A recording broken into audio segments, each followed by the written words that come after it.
Hello guys, welcome back. Welcome to a new video. So this time I am probably going to be reacting to A Stranger Liam's WTF moments. So if you don't know what WTF moments, it's series where we just all gather around and actually kind of laugh at some of the mistakes the Pokemon anime has made.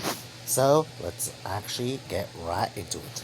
Starts today. Well, actually, Liam, I think you'll find you just finished season 3, so why have you skipped 19 seasons? Well, it sounds to me like somebody didn't watch my update video a couple of weeks back. But that's fine. The TLDR is I'm doing journeys now. And once I've done journeys, and then master journeys, and ultimate journeys, and whatever season comes after that until I'm up to date with the anime, our wonderful channel members will be able to vote on which retro season they'd like to see me cover whilst we wait for the new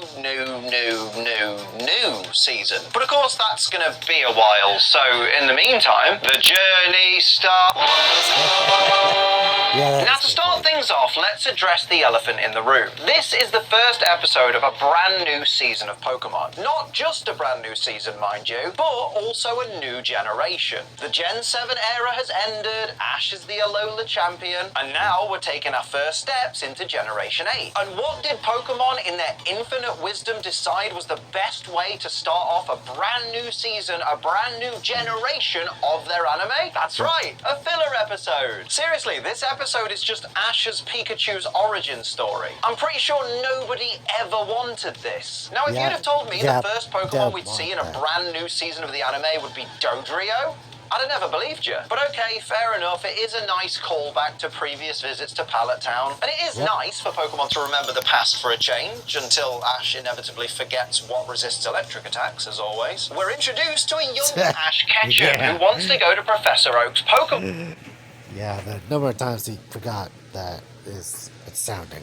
Camp. Wait a minute, Pokemon Camp? Like where Ash met Serena? Are Pokemon really gonna jump in with the Amore ship in flashbacks so soon? Thankfully, no, because this is a different Pokemon Camp, apparently. Whilst the narrator talks about the wonderful world of Pokemon, I can't help but spot my boy, and my boy, and my boy, and my boy, and my boy. Yeah, you know, probably there's were like always 5 your of them favorite there. Pokemon. I know they were on Ash's poster before, but actual wild Pokemon feel like they count just a little bit more. Hang on a minute, Spearow and Pidgey living in the same forest on the outskirts of Pallet Town, happily at that. This goes against everything I know about these two species of Pokemon. So much for Pokemon Remember in the past. Told you it wouldn't last. We're then introduced to a Pichu, which, for those not paying attention, is Ash's Pikachu as a Pichu. Honestly though, who gives a toss where Ash's Pikachu came from? He has it now, and he's had it for years. That's all that should matter, really. While sticking about in the woods, Pichu gets attacked by a wild Ekans, and then later some wild coughing. Ahaha, do you see what they did there? We get it, Pokemon, because Team Rocket, very good Pokemon, very good. So how long do you think it is until Pokemon turn this into some kind of BS origin story where it's actually Team Rocket's Ekans and coughing before they were caught? Honestly, I wouldn't put it past them. Pokemon are really bad for what I call Star Warsing characters. You know where they shoehorn in a random character into the backstory of another character where it doesn't really fit, just so they can be like, hey, look,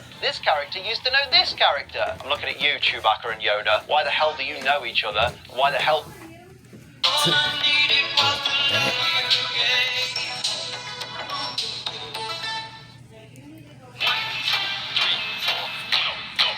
You can't expect that. How does Chewie not remember you? After being gassed by coughing, Pichu falls from a cliff. And naturally, because it's Pokemon, fall damage apparently isn't a thing. I mean, I guess that makes sense. Like, this series was released before Pokemon Legends Arceus came out. Pichu is then saved from certain death by a passing Kangaskhan, who I guess promptly adopts it? Like, I get it, out of all the Pokemon, Kangaskhan is bound to be the most maternal. But it didn't even look around to see if the Pichu was with anyone. That's more of an abduction than an adoption, really. But remember, it's all fine because isn't it all so wholesome? Speaking of wholesome, let's take a moment to thank our wonderful Ace Trainer Ultra XL members who are Bro Metapod, Purple Dragonair, Ghost Lupin, Andros LaFay, Sin City Yeti, Gear Overlord, TJ the Nerd, JWatt8554, Night Angel, Blue Thunder 2021, Lucas Gates, and Kingly Gamer YT. Yeah, Thank shout out you to all you guys. so much for supporting the channel as much as you do. Now, there's a scene in this episode where it very very much looks like Pichu forgets how to eat. It does make me wonder how he lasted on his own before this, but okay. Now here's a direct quote from the narrator. This once lonely Pichu is now happily living with a small group of Kangaskhan. Yeah, mate, we know. We're literally watching the episode. Yeah. And to be fair, I'd argue this isn't a small group of Kangaskhan. There's at least 8 of them, and for Kangaskhan, that's a lot, if you ask me. Pichu and the baby Kangaskhan collide while swimming backstroke and almost drown. And of course, they find it absolutely hilarious. Ah, yes, because what could be more fun than almost drowning? Maybe not almost drowning? No? Anyone? Gee, thanks, Dodrio. Nothing helps a person wake up feeling calm and refreshed than... and there she is. Quite possibly one of the most boring travelling companions Ash Ketchum has ever had. Yep. It's Chloe, and a perfect example of what I referred to earlier as Star Warsing. Apparently, Ash is late to Professor Oak's camp because he's... Never mind that. Is that a Nintendo DS? And are those Game Boy cartridges for Pokemon Blue, Green, and Red? Holy Easter eggs, Gligar Man! Professor Oak decides that rather than let Ash hold them up any longer, they'll just go without him. Mate, couldn't you have at least rang his house phone first? Hell, he only lives around the corner. Why not just take the group to his house to wake him up? It's like you don't even want him to go on the trip. Professor Oak is an arsehole. Pass it on. And hold on a minute. If this is supposed to be years before Ash starts his journey and gets Pikachu, then that means that this is a different weird Voltorb clock that's kind of also a Pokeball with a Pidgey inside than the one that Ash broke on that day. So just how many of these things has he broke over the years? Must cost his mum a bloody fortune in weird Voltorb clocks. I guess now we know where all the child support from Ash's dad goes. Oh look, the first Pokemon we see caught in this season is a Caterpie. You know, just like the first Pokemon Ash caught in season 1. It's like poetry, so if they rhyme. Listen, I don't care what anyone says. Nobody has ever been this happy to catch a Caterpie. It's not like catching one is some amazing challenge. They're so easy to catch, they might as well hand them out for free. The expression on Squirtle's face says it all. You know, because there isn't one. Well, actually, Liam, what if Caterpie was the last Pokemon this girl needed to complete her Pokedex? You know what? Touche. Here's a question. Why isn't Gary... But then again, the Pokedexes are practically already filled out in the anime. At this camp. Like it's literally being run by his granddad. What could he possibly be doing at this age that's more important than this? Honestly, Gary, mate, sort your priorities out, lad. Something that should always be at the top of your priority list, As long as you're over the age of 18. is using code ACE to save 20% on G Fuel. Today I'm drinking the wonderful Mega Potion. It's my favourite current flavour that's available to support this lovely change. But think about Pokemon, I don't know. Are you sure about that, mate? Because if that's the case, where do their eggs come from? Is it like out of their arseholes? Because I don't know a lot of Pokemon with arseholes. Like there's Whismur, but I guess Loudred as well. The bumhole. Professor Oak asks the kids if they can tell him anything about Kakuna. Oh, me. If you look really closely at a Kakuna, it looks like he's wearing a cute little tie, like he's on his way to a job interview. After Go correctly identifies Kakuna, Oak tells him if he knows Kakuna, then he probably knows this Pokemon too. Hold on a minute, mate. I don't think that's how it works. Just because Go knows about one very common animal doesn't mean that he automatically knows all about some random rarer animal, does it? That's like saying to someone, what's that? Oh, it's a cat. True. Wow, you know what cats are? You must know all about Komodo dragons then. Here's a direct quote from Chloe to Go. Honestly, Go, this is why you never make friends. She says, as his friend, who literally invited him, her friend, on this trip. Chloe, mate, you're full of shite, love. Shut up. Meanwhile, Mew versus Nidoking is happening nearby for no reason. Okay, but what did Mew do to piss off Nidoking so much? And if it did do something deliberately, why is it picking fights with a Nidoking? The worst part is, we never actually find out why this fight's happening. So for all we know, Mew is just a massive dick, or Nidoking is just a massive arsehole. As well as using what I assume is Copycat to copy each of Nidoking's moves, Mew keeps using Teleport to dodge Nidoking's follow-up attacks. I mean, that's great and all, but that's not how Teleport works, is it? Teleport helps you escape from battle with a wild Pokemon. So does that mean when it's using Teleport, Mew just keeps leaving the battle and then restarting it?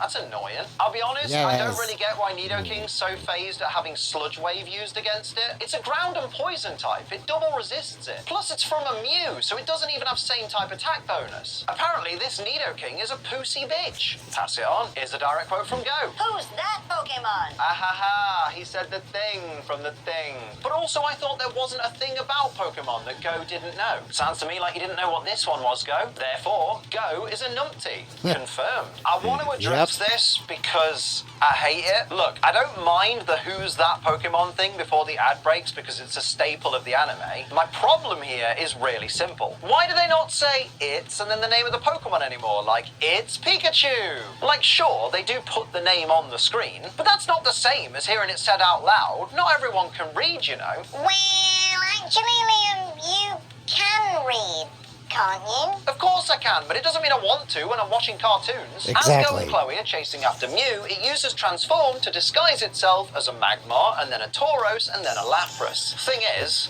that's not how Transform works, is it? From everything we know about Transform, an example of the Pokemon I being don't think transformed into needs to be seen by the Pokemon doing the transforming. Brand new series, same old clueless writers, I guess. Apparently, Yep. when Chansey removed the egg from their pouch, a new egg instantly spawns. This is news to me, and I hate it. That's all that needs to be said. The narrator tells us that the Chansey are handing their very nutritious eggs to the Kangaskhan as a sign of friendship. Although, let's be real, this is 100% a peace offering so the Kangaskhan don't kill them all. Direct quote from Go. I just know it flew over this way. Mate, it wasn't even flying. When you last saw Mew, it was disguised as a Lapras swimming downstream. In what universe is that flying? Apparently Go doesn't know the difference between swimming and flying. Pass it on. After leading the baby Kangaskhan away from its family, Mew leaves it on the edge of a cliff overlooking a river. You know, to fall to its death. Guys, I'm starting to think Mew might be a massive arsehole. After hearing Pichu scream, Mew turns around and uses Psychic to stop the baby Kangaskhan from falling and to gently reunite it with its mother. Listen, Mew, I don't care what anyone says, just because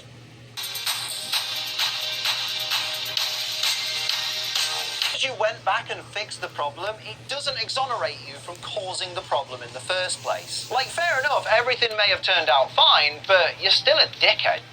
Also, this scene is a very good example of what I called Star Warsing, because basically this massive, catastrophic, dramatic event is happening to Pichu and his best friend, and Go and Chloe, who will be Ash's companions years in the future, are literally just around the corner. It's just Pokemon going, oh, they almost crossed paths, they were in the same place at the same time but didn't see each other. Isn't it interesting? No, it's forced and it's shoehorned and no one gives a toss. Apparently, Pichu and the baby Kangaskhan are growing so big now that the mother can barely run when they're in the pouch. I mean, that does make sense. Pikachu was a lot fatter in the 90s. That night, when everyone's that's true. Pichu takes it upon itself to leave the Kangaskhan group so as not to be a burden to the one that's been raising it. Which, in my opinion, is pretty dumb since she made it very clear that it wasn't a problem. But of course, you can't go on to be the best friend of an anime protagonist by simply trusting in your mother's ability. Hey, sometimes you just gotta force your own backstory. I will say it's super cute and I really like that the bond between Pichu and the baby Kangaskhan was the friendship that Pichu needed to evolve into Pikachu. It's a nice way to get around the evolution kind of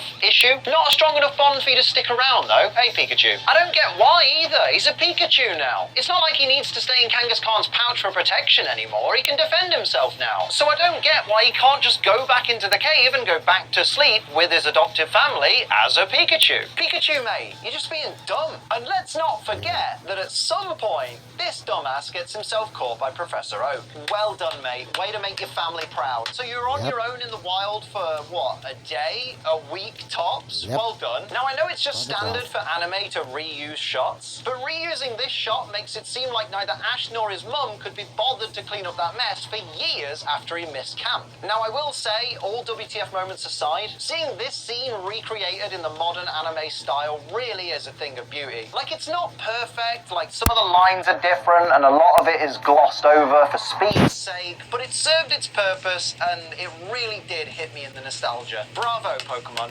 Well done.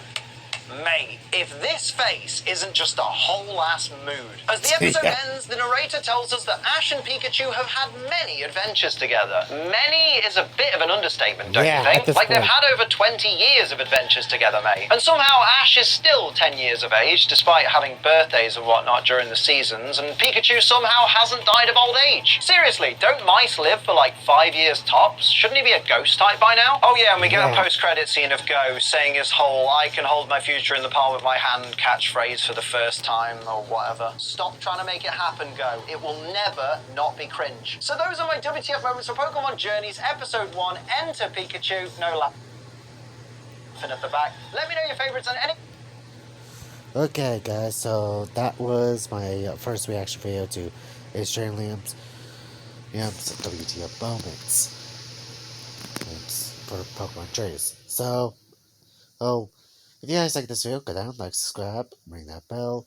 Go subscribe to Adrian Liam. Pretty funny guy. And see you guys in the next video.